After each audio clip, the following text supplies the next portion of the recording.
Tornike Rijvadzis სავარაუდო თვითმკვლელობის მცდელობის საქმეზე ახალი დეტალები ხდება ცნობილი. ჟურნალისტი დავით ჭაბაშვილი სოციალურ ქსელში წერს, რომ დაჭრილი რიჟვაძე გურჯაანის კლინიკაში ალექსი ახვლედიანმა მიიყვანა.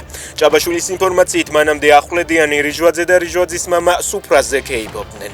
აღარ შემიძლია ყველაფერს მაბრალებენ, იმეორებდა საუბარი ნარკოდანაშაუსაც შეეხო. წერს ჭაბაშვილი. ალექსი ახვლედიანი ცეცხლსასროლი იარაღის დაუდევრად შენახვის გამო დაკავებულია და ის ამ დრომდე ბრალის წარდგენას ელოდება. ახვლედიანი მისმა უფლება დამცველმაც მოინახულა, თუმცა მასთან დეტალებზე არ უსაუბრია. ამ დრომდე თორნიკე რიჟვაძე სტაბილურად მძიმე მდგომარეობაში რჩება, ის მართვით სუნთქვაზე.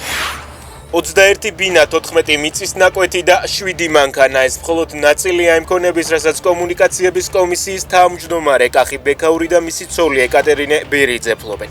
კახი ბექაური თბილისში, ახმეტისა და ყვარლის მუნიციპალიტეტებში $1 მილიონზე მეტი ღირებულების 14 მიწის ნაკვეთს ფლობს. ის სუპერმარკეტების ქსელ 2 ნაბიჯის მეწელია, საიდანაც წინა წელს $20 მილიონზე მეტი მიიღო. უკრაინის პრეზიდენტმა ვოლოდიმერ ზელენსკიმ უკრაინაში მებრძოლი ქართული ლეგიონის მეთაურს მამუკა მამულაშვილსა და მის 2 მოადგილეს უკრაინის უმაღლესი ჯილდო გადასცა.